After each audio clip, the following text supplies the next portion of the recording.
नौजवान था और यतीम भी था। शौक बन गया दीन पढ़ने का। महल्लेदार इलाके वाले कहने लगे कहाँ से कमाएगा, ना बाप है, ना माँ है, ना घर है, कहाँ से। हजरत रूमी कहते हैं नौजवान ने जंगल में झोंपड़ी लगा ली। वहाँ वो सुबह मदरसे जाता, शाम को जंगल में रहता, वहाँ अल्लाह अल्लाह करता, सबक याद करता। एक दिन बादशाह की बेटी रास्ता भूल गई, जंगल में आई सहेलियों के साथ, बॉडीगार्ड भी साथ थे पर रास्ता भूल गई। खोती खोती शाम हो गई, ऐसी खोई कि जब रात गहरी हो गई तो आके उस नौजवान के पास रुकी और चिल्लाने लगी। शेर के दहाड़ने की आवाज आती है, भेड़िए के बोलने की आवाज आती है। नौजवान अकेला, सहेलियां बिछड़ गई, गार्ड बिछड़ गए।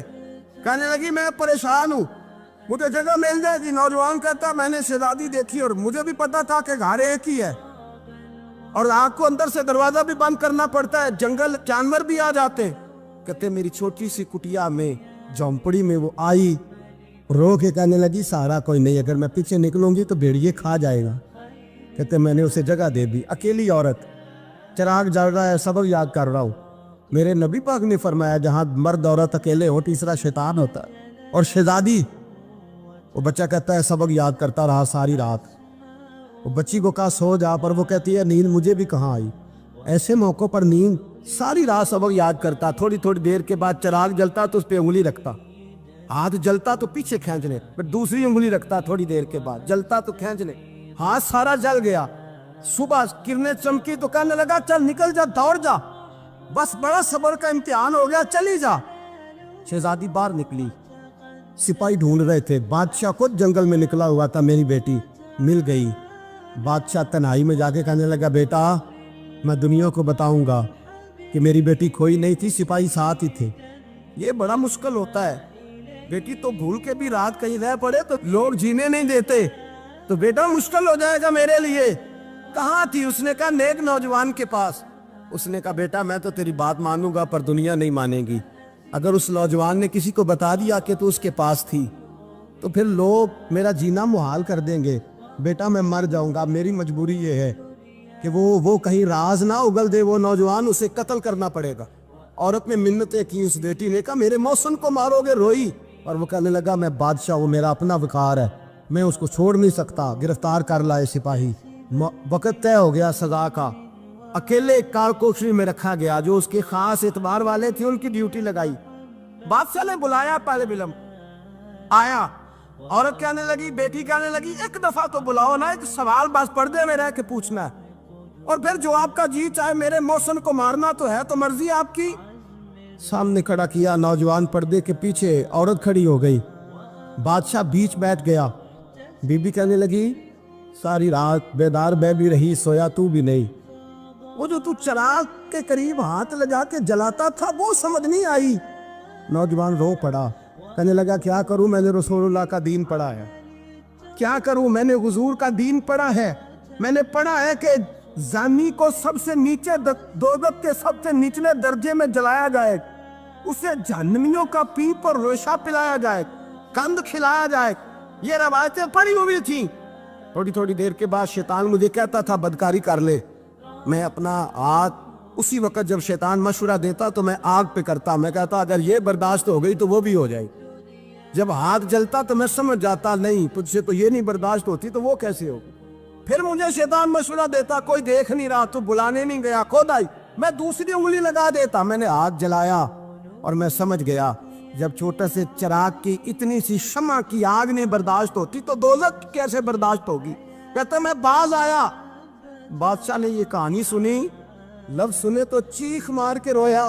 कहने लगा तालिब इल्म तू तो मेरे नबी का सच्चा गुलाम है, और मेरे रसूल के जो सच्चे गुलाम होते हैं उन्हें फांसियां नहीं दी जाती, उन्हें तख्त पर बिठाया जाता है। अब तुझे सजा नहीं होगी बल्कि मैं अपनी बेटी का निकाह तेरे साथ करूंगा और मेरे बाद इस सल्तनत का बादशाह भी तू ही बनेगा। अब वो नौजवान वहां नारे लगा रहा है, कहता लोगों तुम मुझे कहते थे दीन से क्या मिलता है, दीन से तो अल्लाह तख्त व ताज भी अता फरमा देता है। अगर नौजवान शर्मो हया वाले बन के रहे अल्लाह सारी इज्जतें दे देगा। देखे ना अल्लाह के फजल से इज्जत मिलती है, और जब कोई इज्जतदारों जैसा काम ही ना करे। एक बात और अर्ज करनी है पर वक्त थोड़ा रह गया। जवानों मैं ना जब कभी परेशान होता हूँ ना तो मैं ये वाली बात खोल के पढ़ता हूँ वाला, ये बात ढारस बनाती है। ढारस توانائی دیتی ہے, پورا مضمون باندھا ہے. اعلیٰ حضرت کہتے ہیں بہروپیہ تھا, مداری, روپ بدل بدل کے دکھایا کرتا تھا, بادشاہوں سے انعام لیتا تھا. ایک دن اورنگزیب عالمگیر کے پاس آ گیا, کہنے لگا میں روپ بدلوں گا, اگر آپ پہچان نہ سکے تو میں انعام لوں گا. آپ نے فرمایا میں کوئی ایسے ویسا بادشاہ نہیں, کہا مجھے دھوکہ دینا مشکل ہے. کہا نہیں میں روپ بدلوں گا. حضرت اورنگزیب عالمگیر بڑے نیک بادشاہ گزرے, بڑے پرہیزگار. وہ بہروپیہ کہنے لگا میں روپ بدلوں گا, آپ نہیں پہچان سکیں گے. فرمایا چل جتنا تیرے اندر زور ہے لگا لے. حضرت نے اعلان کیا کہ میں نے فوجی بھرتی کر دیں, 2 ماہ کے بعد ٹیسٹ ہوگا. وہ 2 مہینے دوڑتا رہا, رنگ روپ بناتا رہا, آیا ٹیسٹ دینے, 2-3 سپاہیوں کا امتحان لیا. اس کی باری آئی تو 10 روپے دیے, کہنے لگے تیرے آنے جانے کا کرایہ میں نے تجھے پہچان لیا ہے. کچھ دنوں کے بعد جانے لگے سفر پر, تو بھکاری آ گئے خیرات مانگنے. اس نے بھی سارے منہ پر سیاہی مال لی, کپڑے پھاڑ لیے, سر کے بال مڈا لیے, پگے تک کٹا لی, بدرنگ ہو کے آیا. کاسا آگے کیا تو حضرت نے 10 روپے ڈالے, کہنے لگے تیرے آنے جانے کا کرایہ میں نے پہچان لیا ہے. کچھ دن گزرے تو ٹیچر کی ضرورت تھی. اس نے مونچھیں بڑی کر لی, داڑھی نکلی لگا لی, سر پہ جنا کیپ پہن لی, ایک شیروانی لے لی اور ہاتھ میں چھڑی پکڑ کے آیا. کہنے لگا میں استاد ہوں, 2-4 بندوں کا امتحان لیا. اس کی باری آئی تو 5 روپے دیے, 10 روپے دیے, کہا تیرا کرایہ میں نے پہچان لیا. 2 سال گزر گئے. وہ جب بھی آتا حضرت پہچان لیتے. ایک دن سفر پہ جا رہے تھے, بہت بڑا لشکر تھا, جہاد کرنے جا رہے تھے اورنگزیب عالمگیر. تو دیکھا ایک پہاڑی ہے, پہاڑی پہ لوگ جا بھی رہے ہیں آ بھی رہے. اورنگزیب عالمگیر پوچھنے لگے یہاں کیا ہے؟ کہنے لگے بابا جی بیٹھے ہیں دعا کرتے ہیں, اللہ کے نیک بندے ہیں. اورنگزیب کہنے لگے یار پرانے لوگ سارے ہی اللہ والوں کو مانتے, یہ بھی مصیبت آئی ہے جتنی نہیں آئی ہے, سارے لوگ ہی مانتے. کہنے لگے ذرا میں دعا نہ کرا لوں, بچے کام جا رہا ہوں. اورنگزیب بادشاہ تھے, بادشاہ لوگ نازک مزاج ہوتے ہیں. گھوڑے سے اترے, بڑی مشکل سے پہاڑی پہ چڑھے, اوپر گئے تو لائن لگی ہے. بابا جی غار میں بیٹھے, کہنے لگے میں نے ملنا, میں اورنگزیب ہوں. انہوں نے کہا ہمارا بابا اس طرح کا پیر نہیں کہ امیر آئے تو رنگ اور ہو, غریب آئے تو اور ہو. یہاں اگر ملنا ہے تو لائن میں لگ جاؤ, سب ایک جیسے. اب لائن میں کھڑے ہو گئے, 50 آدمی آگے تھے, کہتے ہیں 51واں نمبر تھا. تھک گیا دھوپ میں کھڑا کھڑا. جب میں پہنچا غار کے دہانے تو میں نے بابا جی کے چہرے پہ نظر ڈالی تو بڑا نورانی چہرہ, بڑی خوبصورت لب و لہجہ. میں نے کہا میرے جیسا آدمی بھی پگڑی باندھ لے تو اچھا لگنے لگ جاتا ہے, بڑا خوبصورت انداز. کہتے ہیں میں ان کے پاس اتحیات کی حالت میں بیٹھ گیا. میں نے کہا حضور میں جا رہا ہوں جہاد کرنے, دعا کرنا. بزرگوں نے ہاتھ اٹھائے, اللہ اس کی مدد فرما, دین کو غلبہ عطا فرما, اسے دین کا سچا پکا سپاہی بنا. پھر تھپکی دی, 2-4 نصیحتیں نکال ڈالی, دیکھنا ظلم نہ کرنا, زیادتی نہ کرنا, جب تم جیت کر نہ کرنا, غرور نہ کرنا, نصیحتیں بھی کر دی. کہتے ہیں اب جب میں اٹھا تو 2-4 دینار بطور نذرانہ مسلح کے نیچے رکھے, اور الٹے قدم جب میں غار سے اترا انہوں نے رومال جھاڑا اور اٹھ کے کھڑے ہو گئے. کہنے لگے آج نہیں تو نے پہچانا, آج نہیں تو نے پہچانا, میرا انعام بنتا ہے, آج نہیں پہچانا, لا پیسے. اورنگزیب کہنے لگا یار تو نے حد کر دی, کہاں چڑھا کہاں کھڑا رہا, دھوپ میں تھک گیا, کمال کر دی بھائی تو نے. پتا تو کیا لے گا, اب تو جلدی بتا, وہ کتنے لوگ پیچھے دھوپ میں کھڑے ہیں, لشکر سارا کھڑا ہے, کیا لے گا؟ اس نے کہا سب سے قیمتی ہیرے وہ ہے جو تیرے سر کے تاج میں لگے ہوئے, مجھے تیرا تاج چاہیے. او بھائیو سننا اور یاد رکھنا, میرے اعلیٰ حضرت کہتے ہیں بادشاہ نے سر کے اوپر سے تاج اتارا, بہروپیے کے قدموں میں رکھا اور کہنے لگے یہ لے, اور یہ تو تیرا مانگنے پر میں نے دیا ہے نا, میں واپس آتا ہوں تو آنا میں اپنی مرضی سے بھی تجھے دوں گا. تو نے اورنگزیب جیسے بندے کو دھوکہ دیا, آنا میں اس وقت بھی دوں گا. وہ دے کر بس بات ختم ہو گئی, حق ہو گئی. دے کر کہتے ہیں جب میں پلٹا نا واپس, بہروپیے نے آواز دی بادشاہ ٹھہر جا. تو میں نے پلٹ کے دیکھا تو کہنے لگے یہ اپنا تاج لے جا, اٹھا اور لے جا. میں نے کہا 2 سال بیت گئے تجھے محنت کرتے, آج قابو آیا تو لے جاؤ. کہنے لگا لے جا, مسئلہ سمجھ میں آ گیا. میں نے کہا مجھے بھی تو سمجھانا.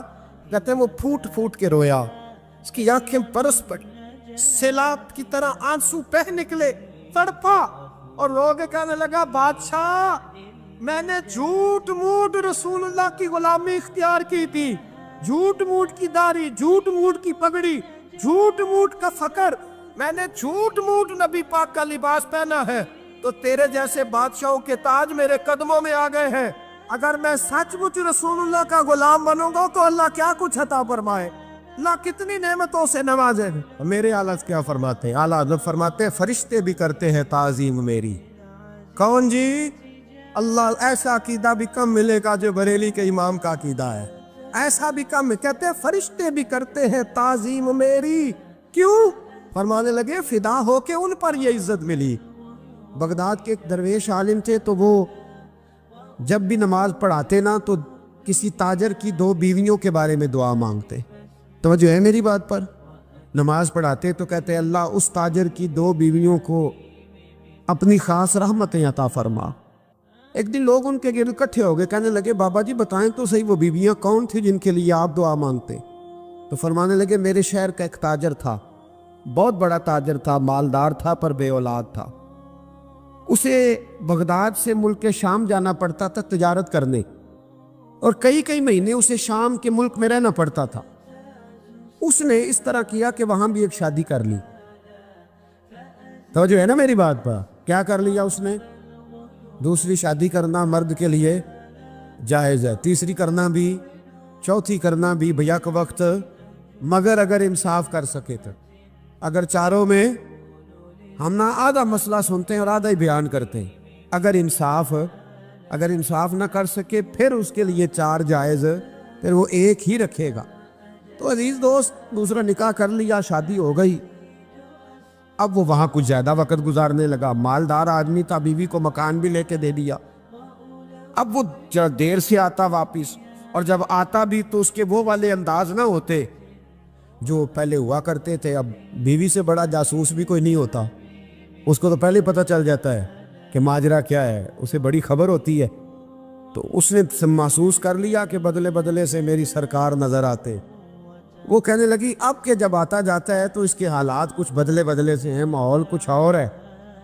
उसने एक बूढ़ा आदमी जो उसका अजीज़ भी था और समझदार भी था उसको तैयार किया। कहने लगी अब के जब मुल्क के शाम जाए ना तो इसका पीछा करना और ख़बर करना कि कहाँ रहता है, कहाँ जाता है, क्या करता है। वो बूढ़े बुजुर्ग जो थे वो खातून के कहने पर कुछ उसने किराया भी दिया। वो उस ताजर के पीछे गए और वापस आके खबर दी। कहने लगे कि ये तो 2-3 साल बीत गए, इसने वहाँ भी शादी की हुई है, तुझे बताया ही नहीं। बीवी बड़ी समझदार थी, हौसला मंद, ज़ीरत, उसने शोर नहीं मचाया। उसने कहा कि मैं ना अब जब आएगा ना तो तरीके से बात करूँगी और पूछूंगी कि ऐसा क्यों किया।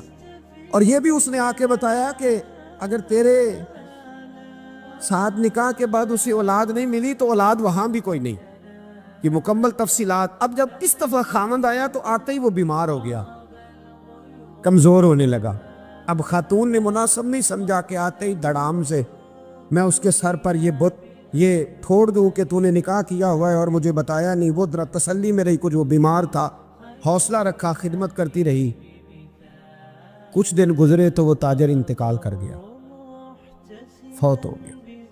अब राज खोल न सका, इद्दत गुजारी, और जब सारा माल जमा किया ना तो अशरफियों की बोरियां भर गई। सारा माल उस बीबी का, 4 बोरियों में अशरफियां, 4। यहाँ तो पेट का दोज़ख है, माज़ अल्लाह, भरता ही नहीं। हाल मिन मजीद, हाल मिन मजीद। वो जो कहते थे ना कि बस बाहर चला जाऊं और बाहर मैं कुछ थोड़े से पैसे कमा के 2-3 साल में लौट आऊँगा, फिर यहाँ आके कोई कारोबार करूँगा, वो गए हैं तो वापस नहीं आए। वो जो कहते थे ना बस मैंने इतना सा कारोबार करना है कि मकान बन जाए, उन्होंने 4 मकान भी बना लिए हैं, लेकिन ब्रेक हल में मजीद की दौड़ है। अब 4 बोरियां उस औरत ने छुपाए रखी। कोई बंदा नहीं जानता बगदाद में कि मुल्क के शाम में ताजर की दूसरी बीवी भी है। जब वो फारिग हुई तो उसने उस बूढ़े जासूस को फिर बुलाया और 2 बोरियां ऊंट पे रखी, खुद भी साथ बैठी और मुल्क के शाम गई। अल्लाह अकबर। वो बुजुर्ग कहते हैं मैं ऐसे नहीं दुआ करता। उसको जाके कहने लगी मैं अकेली वारिस नहीं हूँ, आधे की वारिस तू भी है।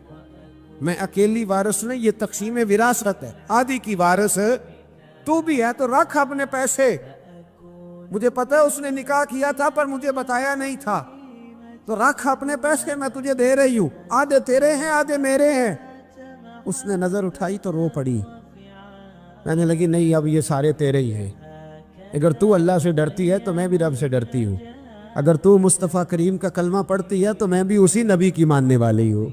کہا بات کیا ہے، میرا کیوں ہے سارا؟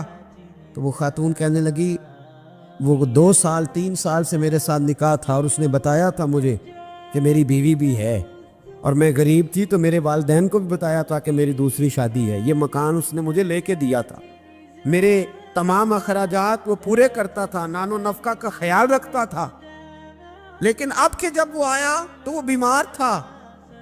اس نے مجھے بتایا کہ مجھے طبیب نے بتایا ہے کہ میں شدید بیمار ہوں، شاید بچ نہ سکوں۔ تو کہنے لگی وہ مجھے کئی لاکھ روپے بھی دے گیا اور جاتے دفعہ مجھے طلاق بھی دے گیا، فارغ کر گیا۔ کہنے لگا تو جہاں چاہے میرے بعد نکاح کر سکتی ہے، اور کہنے لگا میں چاہتا تھا پہلی بیوی کو بتا دوں، موقع نہیں بنا اور اس کا دل نہ ٹوٹے، بتا نہیں پایا، لہذا وہ مجھے ڈھیر سارے پیسے دے چکا ہے، سارا میرا حصہ مجھے پہلے سے دے چکا ہے۔ میری بہن اب یہ 4 بوریوں میں سے 2 میری نہیں بلکہ 4 کی 4 ہی تیری ہے، تو ہی اس کی حقدار ہے۔ تو بزرگ کہتے ہیں مجھے بتاؤ جن کے اندر اس قسم کے تقوی کی جھلک ہو ان کے لیے ہر نماز کے بعد دعا مانگنی چاہیے کہ نہیں مانگنی چاہیے؟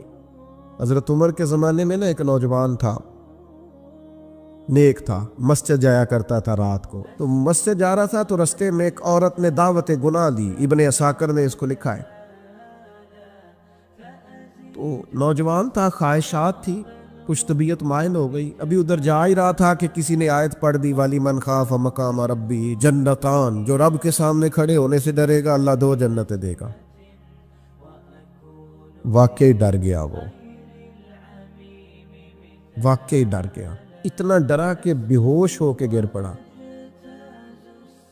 بیماری سے لوگ بے ہوش ہوتے ہیں، پیسے ڈوب گئے بے ہوش ہوتے ہیں، بچے کے غم میں بے ہوش ہوتے ہیں۔ سچ بتاؤ کبھی خوف خدا سے بھی بے ہوش ہوتا کوئی دیکھا ہے؟ ہمارے ہاں تو روز مرہ ہی نہیں ہے بھائی، اور بڑی باتیں ہیں بے ہوش ہونے کی، ڈرنے کی، غش کھانے کی۔ بے ہوش ہو کے گر پڑا، بوڑھے باپ کو کسی نے بتایا بچہ بے ہوش پڑا ہے، اٹھا کے گھر لائے، گھر لا کے کہا بیٹا کیا ہوا؟ نوجوان ہے، چڑھتی جوانی ہے پر پاکیزہ بڑی ہے۔ کہنے لگا ابا جی گناہ کی طرف چلا گیا تھا پر میں نے آیت سن لی جو اللہ کے سامنے کھڑے ہونے سے ڈرے گا رب 2 جنتیں دے گا، میں ڈر گیا تھا، رب واقعی 2 جنتیں دے گا۔ باپ رو پڑے، ابا جی کی آنکھوں میں آنسو آئے اور کہا پتر اللہ بڑا مہربان ہے، اس کے وعدے سچے ہیں، واقعی 2 جنتیں دے گا۔ اس نے پھر ایک چیخ ماری اور اس طرح کی ماری کہ اس کی روح ہی پرواز کر گئی، روح ہی پرواز کر۔ کشتگان خنجر تسلیم را، عشق کی خنجر سے قتل ہو گئے لوگ۔ صبح حضرت عمر کو پتہ چلا کہ انہوں نے تو رات جنازہ بھی پڑھ دیا، تدفین بھی کر دی۔ جناب عمر فرمانے لگے اتنا نیک نوجوان خوف خدا سے دنیا سے چلا گیا، مجھے کیوں نہیں بلایا میں جنازہ پڑھتا؟ فاروق اعظم فرما رہے ہیں میرا شوق تھا میں اس کا جنازہ پڑھتا۔ کہ حضور